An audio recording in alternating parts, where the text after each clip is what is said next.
Welcome to Luca and Miguel. Enjoy the video. You start by importing ProRes log clips and camera metadata into your editor. Make sure your project color space matches the log format so you preserve latitude. Mismatched space loses detail. Once imported, apply a reference camera LUT only to a node or layer for monitoring. Do not bake it. Create bins named by shot and exposure to speed grading. This preparation saves time later, so keep clips organized and verify audio/video sync before you move on to primary corrections.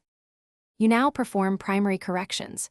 Use the waveform and vector scope to set white balance and neutralize color casts, because accurate balance lets secondary tools behave predictably. Once done, tweak lift, gamma, and gain to restore contrast while preserving highlight roll-off.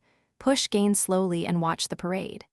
Increase saturation modestly, protecting midtones and shadows with masks or log-specific controls so noise doesn't amplify. Make sure to check skin tones on the vector scope.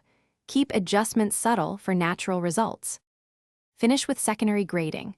Draw power windows or hue qualifiers to isolate skies, faces, or problematic highlights and refine exposure or saturation locally. This is where polish happens. Once satisfied, optionally apply a creative LUT or film conversion layer. Toggle it on and off to judge impact. When exporting, choose a ProRes flavor that matches delivery needs and embed the proper color profile. If playback looks off, test the render on target devices. If colors shift, check color tags and gamma settings as the first troubleshooting step. Thanks for watching and please subscribe.